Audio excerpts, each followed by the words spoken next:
I read about this a few years back, the prophecy of the Lummi Nation. And so I'm here in the Port Townsend area. And so you have the Lummi tribe. And it's fascinating. The prophecy of the Lummi Nation is there's only a little bit of information out there about it. But basically, like 6,000 years ago, bad things happened. Maybe the white people or AI or the reptilians or whatever the bad thing was. And then all of the Lummi Nation spread all over the entire world. Okay, so that would be partly connected to Lemuria.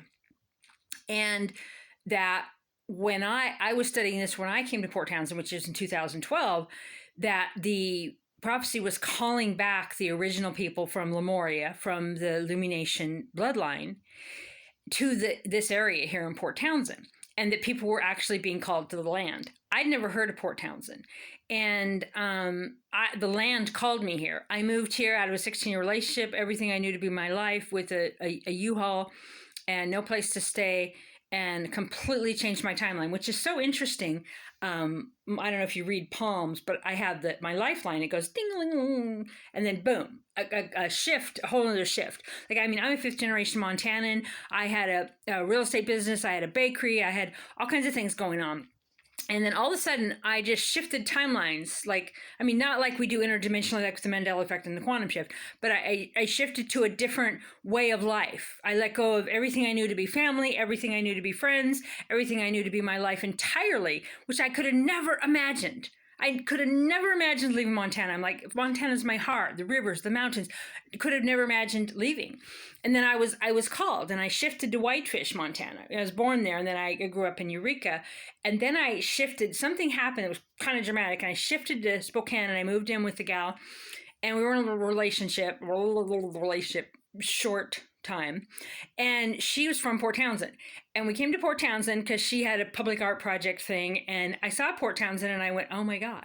The land spoke to me, and I knew I was supposed to be here.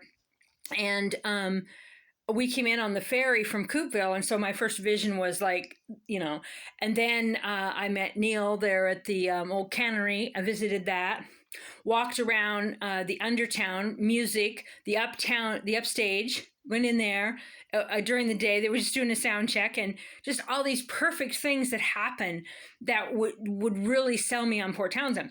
And I went back to Spokane, and a week later I packed up a U-Haul, and I come back over here, no place to stay, everything just kind of fell into place.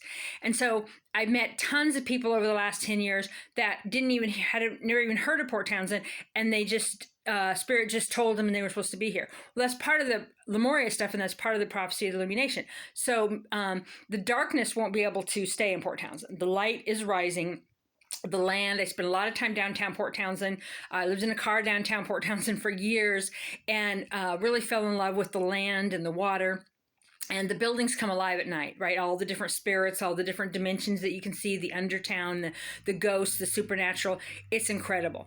The amount of light and energy that is in this area is magnificent. And that's why the darkness isn't going to hold here. Anyway, so check out the Lummi Nation prophecy, and I'll find it and post it too. And then the stuff with Lemuria. And I had a book, really cool book about the Salish Sea and the Salish tribes and Lemuria. I don't know where that is now. I had it a few years back. And yeah, it's just really fascinating. Okay, that's all I got for now. Bye.